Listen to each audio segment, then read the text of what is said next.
Do you think there is a confusion right at this moment where people think, goodness me, I can't do anything right? Absolutely, and I think it's because of that confusion that we really need to talk about this. I think that all of these allegations that are surfacing, it's all to do with a culture that's been allowed to flourish because of this casual touching. And where do you draw the line? And I think that when someone touches your knee, because it seems so minor, it's very hard to speak out and say, this makes me uncomfortable. But it's for that reason where we need to talk about how it's all about the way that the person being touched feels, not the right of the person who wants to do the touching. A man should not put his hand on a woman's knee. It's not one in the thing workplace, to touch someone's not shoulder, in but the how about having I Susanna's don't. knee on I your think knee? it's It would be totally. I outrageous. think it's totally fine if it's done in affection.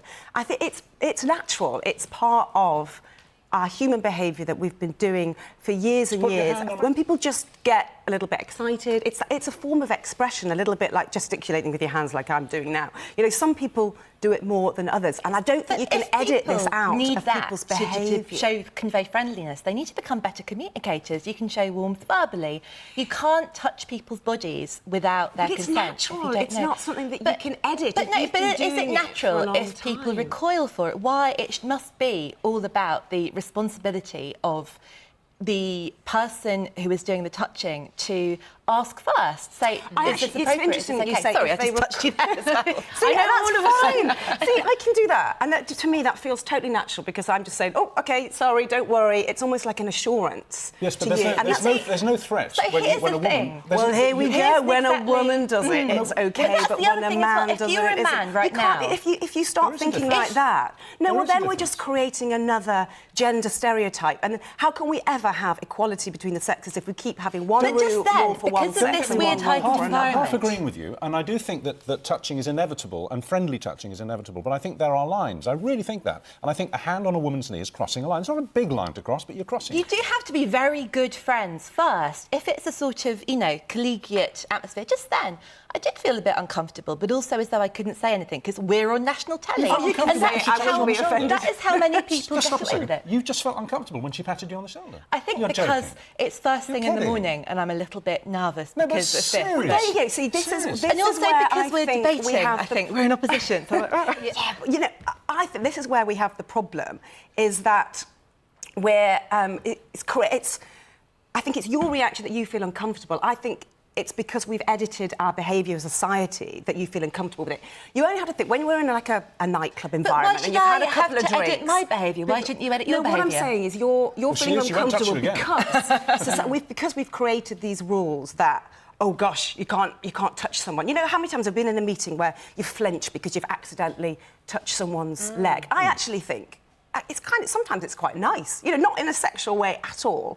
And when you're in a nightclub and you've had a few drinks, people are always grabbing each other around the neck and like doing the conga or something. But usually and it's perfectly acceptable. And in a very friendly setting. No, I think that's because it's our natural setting to sort of actually enjoy a bit of human touch. Isn't it all about being able to pick up the signals from another person? For example, I am a man hugger.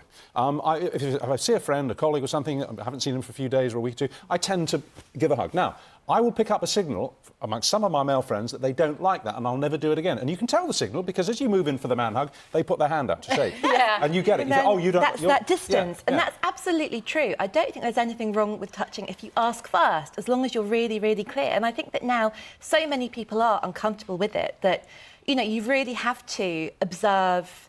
You know, the way that people react. You can't just say, oh, no, but I touch people, that's what I do. Well, I think it's OK. But I think by creating this rule, we're really in danger of, and I'm talking now about the workplace, of just creating another one of these little rules that can be exploited. And dare I say it, there are a lot of people, of course, there are cases when people do get exploited at work, but there are also a lot of places where people they play the age card, they play the race card, they play the sexism card, and suddenly you can now get people, you know, so we're going to have this case where people go, oh, my boss touched my arm when actually they're just being really innocently... Except that we've got the trouble is that the culture at the Westminster you're not going to have any of those is that there's far too much of this has been going on and people have felt intimidated and harassed. The culture of touching allows harassers to exist in plain sight, and they can say, oh, I don't know why you're so upset. I touched your knee. It's nothing. No, she's right there. It's the cover under which these guys operate. It's the old can't you take a joke culture. But really, who gets a sexual kick out of touching someone's shoulder? really, or patting them on the back. But it's about power, I think, isn't it? And especially, and the thing is as well, you can't say, don't touch me when it's your boss, when it's the person who's in charge of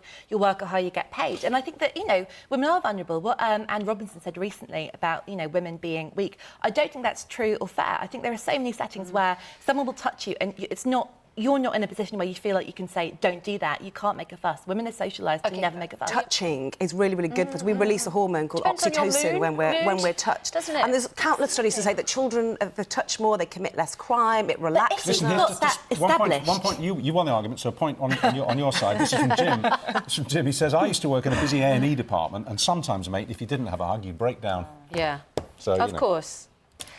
It's about context, it's about consent, it's about how it makes each person in that embrace feel, doesn't it? And it's very hard to read someone else's mind, but I think we know both of your minds this morning. That's very, very clear. Helen and Daisy, thanks very much indeed.